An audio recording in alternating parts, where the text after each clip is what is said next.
Welcome back नाजरीन। बात हो रही थी ज़कात की अहमियत की। ज़कात किन लोगों को देनी चाहिए, ज़कात किन लोगों पे वाजिब है, और एक मखसूस माल जो है एक हद तक पहुंच जाता है उस पे ज़कात वाजिब है। और जो मसाकीन हैं, जो बेवाएं हैं, जो यतीम हैं, उनके ऊपर ज़कात जो है वो उनको देना हमारे ऊपर फर्ज है। उनके मसाइल हल करना, उनको मुआशी बहरानों से निकालना दरअसल ज़कात का सही मसरफ है।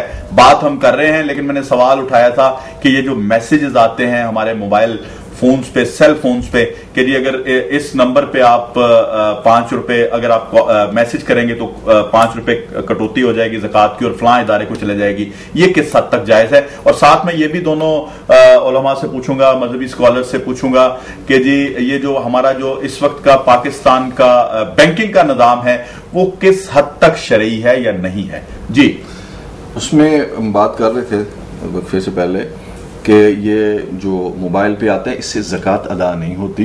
किसी गरीब की मदद हो जाए अलग है, लेकिन जो अगर आप उसके जरिए पैसे ट्रांसफर किए तब भी आप पर ज़कात बाकी रहेगी, अल्लाह का हुक्म बाकी रहेगा। इसलिए इस मामले के अंदर चूंकि ज़कात इबादत है, इस इबादत को परफॉर्म करने से पहले इसका ख्याल जरूर रखना चाहिए। जी बिल्कुल जी। आजकल यहाँ एक और भी चक्कर चला हुआ है कि बड़े बड़े बैनर लगते हैं, लिखा होता है कुर्बानी अल्लाह के लिए और खाल शौकत खानम के लिए। यह कतन जायज नहीं है, क्योंकि नीयत जो चीज भी है, खाल भी अल्लाह के लिए है, उसके अंदर जो अंतड़िए है वो भी अल्लाह के लिए, उसका खून वो सारा कुछ अल्लाह के लिए है। नीयत के अंदर अगर यह फतूर आ गया तो वो कुर्बानी खराब हो गई। बेसिकली इसलिए कुर्बानी आपने अदा की है तो वो तो है अल्लाह की, हर चीज अल्लाह के लिए है। इसलिए उसके अंदर नीयत के अंदर डिवीजन नहीं होनी चाहिए। बिल्कुल ठीक है जी।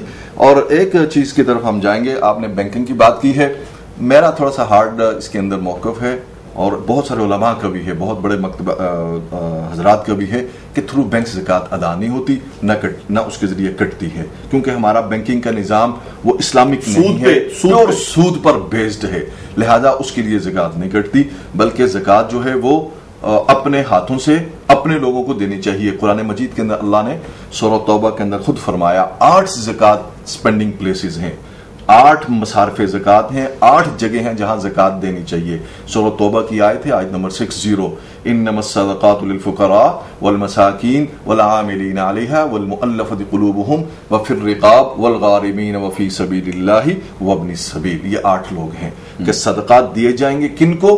उनको जो चिमट कर सवाल करते हैं, जैसे फुक़रा चिमट कर जो सवाल करते हैं। दूसरे हैं कि वो लोग जो मुस्तहिक तो होते हैं लेकिन मुस्तहिक होने के बावजूद सवाल नहीं करते। जो आज हैं हमारे मुआशरे में बहुत सूटेबल प्लेस कि आप ऐसे लोगों को सर्च करके ऐसे लोगों के घरों तक ज़कात पहुंचाएं। कुरान मजीद के अंदर आता है कि उनके चेहरों से पता चलता है कि मुस्तहिक हैं, लेकिन अपनी इज्जत नफ्स की वजह से सवाल नहीं करते। ऐसे लोगों को ज़कात देनी चाहिए। वल मसाकीन, दो हो गए, इन्नमा सदक़ातुल फुक़रा वल आमिलीन अलैहा, ज़कात कलेक्टर्स, ज़कात जमा करने वाले। आजकल ये इंस्टीट्यूशन थोड़ा सा अनफंक्शनल है।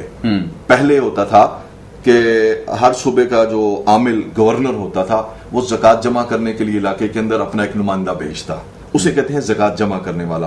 अगर वो मुस्तहिक, आजकल ये वैसे इंस्टीट्यूशन फंक्शनल नहीं है, लेकिन पास दीनी इदारों के लोग आते हैं ज़कात जमा करने के लिए, अगर उनमें कोई मुस्तहिक हो तो उसे दिया जा सकता है। वल मसाकीन वल आमिलीन वल मुअल्लफ़ति क़ुलूबुहुम, मुअल्लफ़ा वो लोग जो इस्लाम की तरफ माइल हैं, जो इस्लाम कबूल कर चुके हैं, इस्लाम के बिल्कुल कबूल करने के नजदीक हैं, उनके दिलों को इस्लाम की तरफ मजीद राग़िब करने के लिए, मोहब्बत देने के लिए इस्लाम की, उनको ज़कात दी जा सकती है। वफ़िर रिक़ाब कहते हैं गुलामों को आज़ाद करवाने के लिए। ये जो इंस्टीट्यूशन है ये भी अनफंक्शनल है इस वक्त। इस पे मैं बात करूंगा थोड़ी सी, क्योंकि इंटरनेशनल इशू है गुलामों का। वलगारमीन वफी सभी, वलगारमीन कहते हैं मकरूज लोगों की कर्जों के अदा करने के लिए। मतलब आपने किसी की जगह गारंटी दे दी तो मकरूज लोगों के कर्जों को अदा करने के लिए भी ज़कात जो है। वलगारमीन वफी सबीलिल्लाह, वफी सबीलिल्लाह का मतलब है कि those are fighting in the path of Allah, those are preaching, those are studying.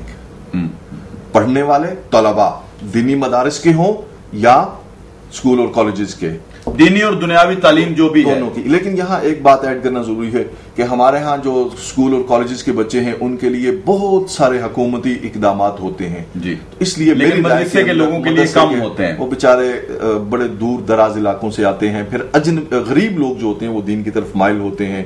हमारे दीनी इदारे जितने भी हैं वो बेचारे, उनका मुस्तकिल सोर्स ऑफ इनकम नहीं होता, अगर वो हो जाए तो ज्यादा बेहतर है। और उसके अलावा जो अल्लाह के नाम पर कोई भी काम करने वाला हो, कोई भी काम करने वाला, लास्ट वन जो यहाँ है वो है वब्न सबील, मुसाफिर को। मसलन मुसाफिर, एक बंदा लाहौर के अंदर, लाहौर का है, कराची गया है, लाहौर के अंदर वो साहिबे निसाब है। आप क्या कहते हैं जी, बड़ी तफसील से बताया है जनाब हाफिज साहब ने।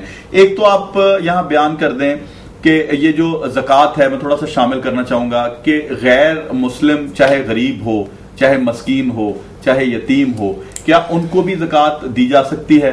और आया अगर उनको दी जा सकती है तो किस सूरत में, अगर नहीं दी जा सकती तो क्यों नहीं दी जा सकती? ज़कात के मामले में मौलाना साहब ने बड़ी अच्छी तरीके से गुफ्तगू की है और मतलब का हक अदा कर दिया है। आयत कुरानी की तलावत की है, इन्नमा सदक़ातु लिल-फ़ुक़रा वल-मसाकीन और वल-गारिमीन वल-आमिलीन अलैहा वल-मुअल्लफ़तु क़ुलूबुहुम। जो आपका सवाल है वो सिर्फ और सिर्फ मुअल्लफ़तु क़ुलूबुहुम के बारे में है जी। खुद मुस्तहिक़ीन ज़कात जितने भी उनकी तादाद उस आयत कुरानी के अंदर मौजूद है, जो 8 किस्में हैं, सिवाय मुअल्लफ़तु क़ुलूबुहुम के अलावा बाकियों में मुसलमान होना और मोमिन होना उसके लिए शर्त है कि अगर मोमिन नहीं है तो ज़कात अदा नहीं हो पाएगी। और मुअल्लफ़तु क़ुलूबुहुम के बारे में यह है कि वो कुफ़ार में से हैं और नज़दीक हैं कि वो मुसलमान हो जाएं, तो ये ज़कात का देना बायस बनेगा कि वो नज़दीकतर हो जाएं इस्लाम के, तो उसकी जगह पर आप ज़कात दे सकते हैं। वैसे अगर कोई मसीही है या हिंदू है और आपका दिल उसके लिए बहुत ज़्यादा जो है वो हो रहा है, या वो गरीब है, मरीज है, तो आप खुद से अपने माल में से वैसे ही इंसानी हमदर्दी के तौर पर उसको दे सकते हैं। लेकिन क्योंकि वो मुसलमान नहीं है, आप ज़कात जो शरई हक है और जिसमें कुर्बतन इल्लाह करना और इबादत के तौर पर है, आप उसको ज़कात वाजिबा में से अदा नहीं कर सकते। सदक़ात मुस्तहब्बी में से इंसानी तौर पर आप कोई जानवर भी अगर मरीज है तो और आपका दिल उसके लिए वो हो जाता है, तो आप अगर उसके लिए भी माल देंगे तो उसमें कोई हरज नहीं है। अच्छा, यहाँ जी मैं उसमें एक चीज ऐड करूंगा लामा साहब के साथ कि काफिर हरबी को ज़कात नहीं लगेगी किसी सूरत के अंदर भी। काफिर हरबी का मतलब यह है कि जो आपके दीन इस्लाम को गाली निकालता है, आपके अल्लाह को बुरा भला कहता है, आपके अकायद को, आपके शायर को बुरा भला कहता है और आपके दीन के बारे में लड़ता है, इसे कहते हैं काफिर हरबी। काफिर हरबी को ज़कात नहीं लगेगी। काफिर हरबी के अलावा जो काफिर फर्माबरदार है, इस्लाम के रियासत के अंदर रहता है और इस्लाम के कवानीन की पासबानी करता है और इज्जत और एहतराम भी करता है मुसलमानों के अकायद का, उसको ज़कात दी जा सकती है। ठीक है जी। बाकी एक मैं बात करना चाह रहा था, करें रकबा का मतलब है गुलामी, कि गुलामों को आजाद कराने के लिए इस वक्त चूंकि हम बैनुल-अक़वामी दुनिया के अंदर मुआहिदात के अंदर शामिल हैं, तो वो जो तसव्वुर था गुलामी का वो इस वक्त राइज नहीं है, गुलामी का वो तसव्वुर। लेकिन यहाँ हमारे कुछ मॉडर्न किस्म के सोशल साइंटिस्ट इस्लाम पर एतराज करते हैं कि जी देखो ये इस्लाम गुलामी का आज भी कहता है कि गुलाम और लोंडियों की बात करता है। तो इस सिलसिले में चूंकि आपकी इजाजत से ये प्रोग्राम बड़ा अहम है, तो इस प्रोग्राम के इस कैमरे के तवज्जुह से एक बात को मैं बड़ा वाज़ेह अंदाज में कहना चाहता हूँ कि गुलामी के इंस्टीट्यूशन के फाउंडर्स मुसलमान नहीं थे जी। इस्लाम आया 1450 साल पहले आज से जी, और गुलामी का इंस्टीट्यूशन 4000 साल पुराना है।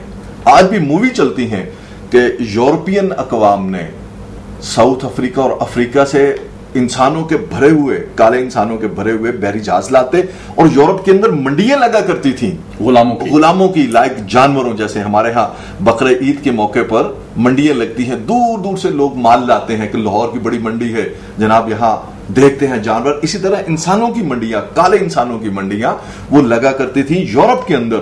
वो अकवाम जो आज इस वक्त दावा करते हैं कि हम बड़े मुहज्जब हैं, बड़े इनोसेंट हैं, बड़े सिविलाइज्ड हैं, ये आज से 4000 साल पहले इन लोगों ने गुलामी का इंस्टीट्यूशन यहां रखा, इन्होंने इसकी बुनियाद रखी। इस्लाम आए, हमारे प्यारे नबी करीम आकाए नामदार हजरत मोहम्मद मुस्तफा सल्लल्लाहु अलैहि वसल्लम तशरीफ लाए, उन्होंने आकर इस गुलामी के इंस्टीट्यूशन को अपग्रेड किया। वो बहुत सारी अहादीस हैं, बहुत सारे फजाइल हैं कि मोमिन तुम में से कोई शख्स उस वक्त तक मुसलमान मोमिन नहीं हो सकता जब तक वो अपने भाई के लिए वही ना पसंद कर ले जो अपने लिए पसंद करता है। ये बड़ी अहम बात की हाफिज मोहम्मद अबू बकर साहब ने कि जी एक कॉन्सेप्ट ये भी है हमारे दीन में कि ज़कात के जरिए गुलामों को आजादी बख्शवाई जा सकती है, गुलाम आजाद करवाए जा सकते हैं। प्रोग्राम का वक्त चूंकि नाज़रीन कलील होता है, बहुत वसी मौजू है, इसमें मैं अपने जो मेहमानान गिरामी है उनका शुक्रिया अदा करता हूं, जनाब हाफिज मोहम्मद अबू बकर साहब, जनाब हुसैन नजफी साहब आज हमारे साथ शरीक गुफ्तगू थे। और मैं साथ साथ ये भी कहूंगा कि आज हमारे मुसलमानों को जो है मुश्तरकात की जरूरत है, इख्तलाफात भुलाने की जरूरत है और यकजहती की जरूरत है। और मुझे इकबाल का एक शेर याद आ रहा है कि एक हो मुस्लिम हरम की पासबानी के लिए, एक हो मुस्लिम हरम की पासबानी के लिए, नील के साहिल से लेकर ताबखा के काशगर। इसी के साथ आज तक के प्रोग्राम के लिए जवाद शमसी को इजाजत दीजिए। अल्लाह हाफ़िज़।